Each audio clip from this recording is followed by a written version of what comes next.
if you want to build, if you want your castles to last forever, build them out of sand. Certain things will last forever. Star Trek will last forever. Twilight Zone will last forever. You know, Logan's Run will last. There will be new Logan's runs. It will revive and re-revive. Eventually, if enough power is put behind it, and I expect to put some of that power behind it, it will be like Tarzan, or Flash Gordon, or the Lone Ranger, which is my all-time favorite. See, the Lone Ranger, the man who thought that idea up and evoked that kind of a splendid fascination with a character who was a mystery.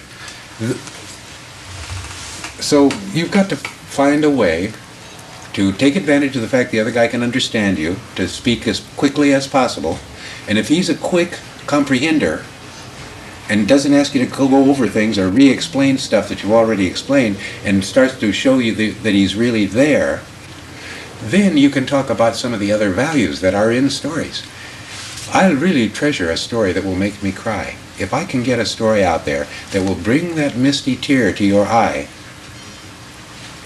then I'm dealing in immortality here, because that's the art of it. That's how to make the emotion just naked to the point where someone who's fairly hard-boiled will find themselves unable to be taken because that situation is just pathetic or brave or valiant or something enough that it will touch them, and trying to manufacture it so that it will do that is the writer's preoccupation.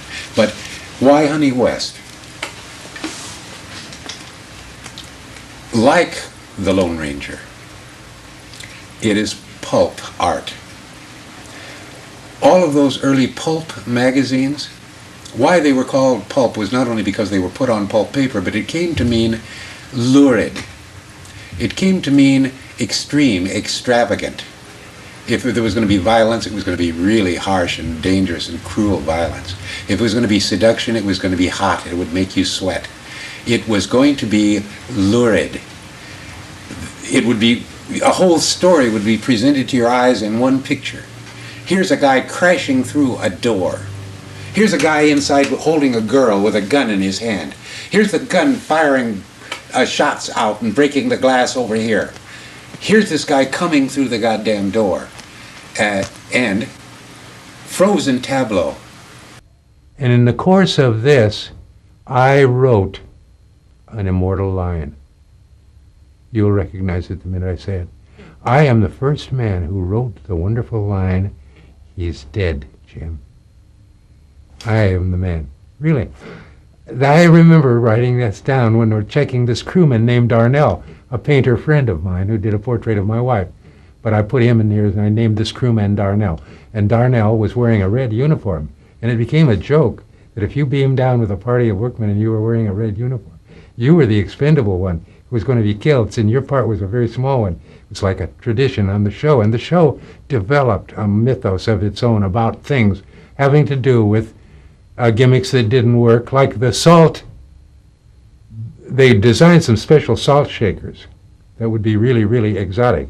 But they were so exotic, they decided to use the salt shakers for medical tools. That they were so ornamental that they just looked right, that to be used to press against somebody, to heal somebody of his wounds, or to take a reading on him, or to do what the hell with this thing. But not, so they learned. And in fact, they had a joke about the prop man, his name Finnegan, at MGM, at Desilu. And they would call these special props and devices Finnegans. It's like, we need a Finnegan for this, because we have to do this, so we'll need a Finnegan. Now, how are we going to?